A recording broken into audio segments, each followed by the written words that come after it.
GTN media network નવા રંગરૂપ સાથે। નમસ્કાર, આપ જોઈ રહ્યા છો જીટીએન ન્યૂઝ। ભાવનગર શહેરમાં શાસક ભાજપ પક્ષના જ મહિલા કોર્પોરેટરને તેના ઘરે આવી બુટલેગરે જાનથી મારી નાખવાની ધમકી આપતા ચકચાર જાગી છે। શહેરમાં બુટલેગરો બેફામ બન્યા છે, ત્યારે શહેરના કુંભારવાડા મિલની ચાલી નજીક રહેતા વડવા વોર્ડ નંબર 3ના ભાજપના નગરસેવિકા સેજલબેન મહેશભાઈ ગોયલે પોલીસ ફરિયાદમાં જણાવ્યું હતું કે ગઈકાલે તેમની બાજુમાં રહેતો આશીષ ઉર્ફે ઈસુ મેઘજીભાઈ પરમારે મોડી રાત્રિના તેમના ઘરે આવી દરવાજો ખટખડાવી ધમાલ મચાવી હતી। બાદમાં સેજલબેને દરવાજો ખોલતાની સાથે જ શખ્સે ગાળો આપી હતી। સેજલબેનના કોર્પોરેટર તરીકેના 2.5 વર્ષ પૂર્ણ થયા તે બાદ મારી નાખવાની ધમકી આપી નાસી છૂટ્યો હતો, જે બાદ સેજલબેને બોરતળાવ પોલીસમાં આશીષ ઉર્ફે ઈસુ મેઘજીભાઈ વિરુદ્ધ પોલીસ ફરિયાદ નોંધાવતા પોલીસે તપાસ હાથ ધરી હતી। વધુમાં ભાજપના નગરસેવિકા સેજલબેને જણાવ્યું હતું કે ઉપરોક્ત શખ્સ દારૂના અડ્ડા, જુગારધામ તેમજ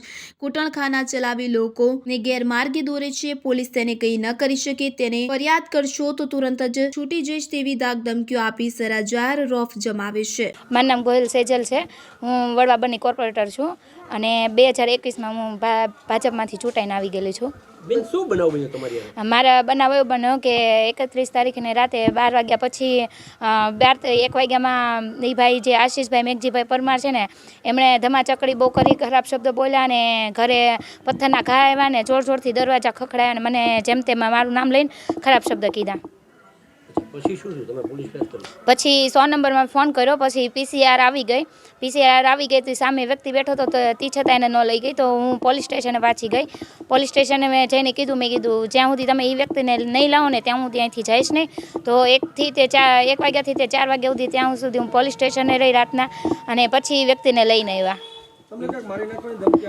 હા, મને મારી નાખવાની ધમકી આવી છે।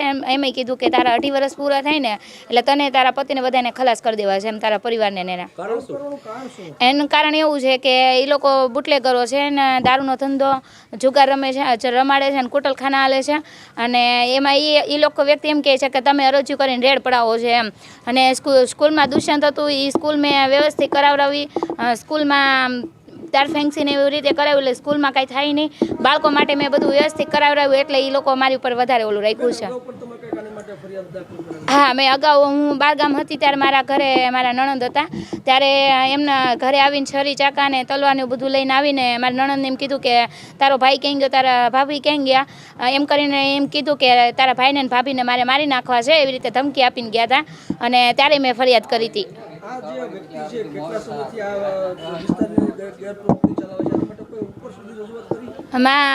હું તો આવી જાય મારા મેરેજ કરવાના 10 વર્ષ થયા, એ પહેલાંની લગભગ આ લોકોને પ્રવૃત્તિ ચાલે છે।